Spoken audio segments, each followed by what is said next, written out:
வணக்கம் ஃப்ரெண்ட்ஸ், வாங்க உப்பு புளி காரம் கிச்சன் சேனலுக்கு. இன்றைக்கி நல்லா சூப்பராக தரமாக ஒரு தக்காளி பிரியாணி தான். ரொம்ப டேஸ்ட்டாக இருக்கும். எப்படி பண்ணுறதுன்னு பார்க்கலாம். இதுக்கு தேவையான பொருள், நான் ஒரு 1.5 அழாக்கு பாசுமதி அரிசி கழுவி ஊற வச்சுட்டேன். வெங்காயம் 2, புதினா, பச்சை மிளகா, அப்புறம் கரம் மசாலா ஐட்டம்ஸு, தனி மிளகா பொடி. அதுக்கு அடுத்தது தக்காளியை நல்லா சாப்பரில் போட்டு சாப் பண்ணி வச்சுருக்கேன். இப்படி சாப் பண்ணி போட்டோம்னா ரொம்ப நல்லாயிருக்கும். இஞ்சி பூண்டு பேஸ்ட்டு. இந்த அரிசி வந்து ரொம்ப ஊற வச்சுட்டு கழுவக்கூடாது, கழுவி ஊற வச்சுடுங்க. அது ஒரு 3/4 மணி நேரத்துக்கு முன்னாடியே அதை ஊற வச்சுருங்க செய்யறதுக்கு.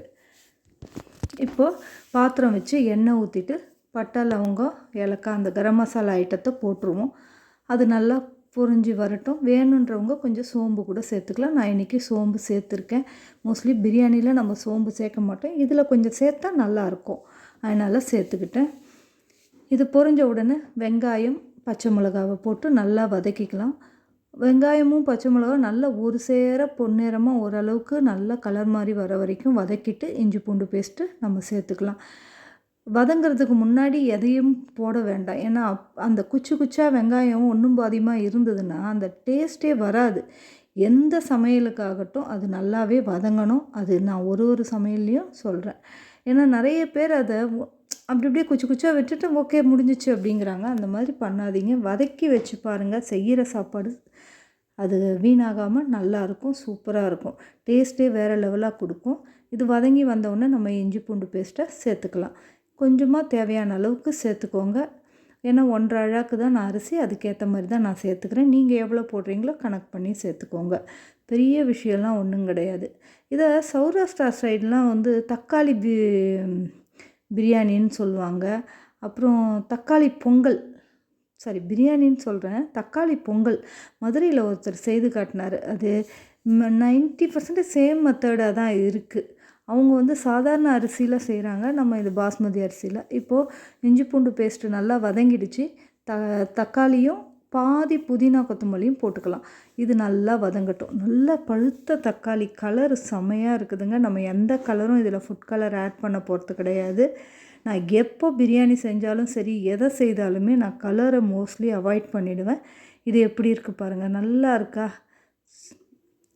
கேசரி அந்த மாதிரி செய்யும்போது நம்ம மனசு கேசரினா இந்த கலர் தான் அடிக்ட் ஆகிடுச்சு. அதனால் அதுக்காக மட்டும் கொஞ்சம் யூஸ் பண்ணுவேன். என்றைக்கோ ஒரு நாளைக்கு சாப்பிட்றதால தப்பு இல்லை அப்படின்னு சொல்லிட்டு.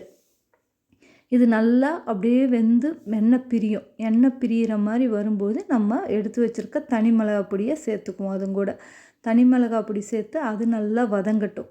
அது நல்லா வதங்கினதுக்கு அப்புறம் உப்பு சேர்த்து தண்ணி ஊற்றிடலாம். தேவையான அளவு தண்ணியை ஊற்றி அரிசியை போட்டே இதில் ஒரு சுற்றிட்டு தண்ணி ஊற்றினோம்னா வாசனையாக இருக்கும். இந்த மாதிரி சாதத்துக்கெல்லாம் அரிசியை கூடையே போட்டு ஒரு சுற்றி அதுக்கப்புறம் தண்ணி ஊற்றி தட்டு போட்டு மூடி விட்டுடலாம். தம் போடும்போது நம்ம தோசைக்கல் வச்சு தம் போட்டுக்கலாம். ரொம்ப நல்லாயிருக்கும் இந்த பிரியாணி. இந்த மெத்தடில் செய்யுங்க. இந்த ப்ளைன் குஸ்காலாம் சொல்கிறாங்க இல்லையா, அந்த மாதிரி இருக்கும். இது தக்காளியோட டேஸ்ட்டு லைட்டாக தெரியும்.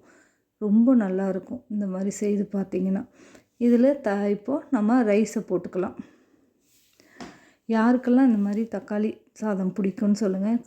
சட்டுன்னு செய்யணும், ஒரு பிரியாணி சாப்பிட்ணுன்னு ஆசை வந்துச்சா, வீட்டில் வேறு எதுவுமே இல்லையா, வெங்காயம் தக்காளி இருக்கா, எடுத்து போட்டோமா செய்யணும்.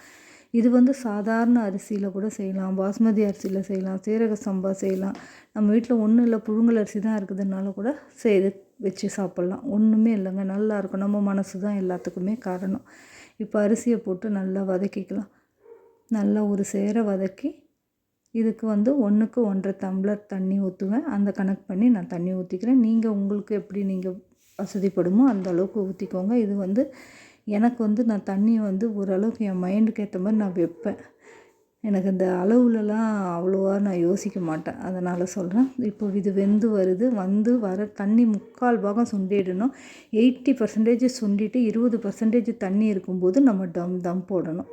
இப்போ பாருங்கள், நல்லா சுண்டி வந்துடுச்சு. இன்னும் கொஞ்சம் இழுத்ததுக்கப்புறம் இப்போ நம்ம தம் போட ஆரம்பிச்சிடலாம். இது மேலே மீதி இருக்கிற புதினா கொத்தமல்லி தழையை தூவி விட்டுட்டு ஒரு தோசைக்கல் எடுத்து அடுப்பு மேலே வச்சு அதில் கொஞ்சம் தண்ணி வச்சுட்டு இந்த பாத்திரத்தை தூக்கி மேலே ஒரு கல் வச்சிட்டோம்னா மினிமம் 10 மினிட்ஸ் அப்படியே ரெஸ்ட்டில் விட்டுருங்க. அதுக்கப்புறம் ஓப்பன் பண்ணுங்கள். சூப்பரான கமகமன்னு தக்காளி பிரியாணி ரெடி ஆகிடும். எப்போவாச்சும் சாப்பிட்ணுன்னு நினச்சா இந்த மாதிரி செய்யுங்க. இதில் மீன் மேக்கர் இருந்தாலும் சேர்த்துக்கலாம்.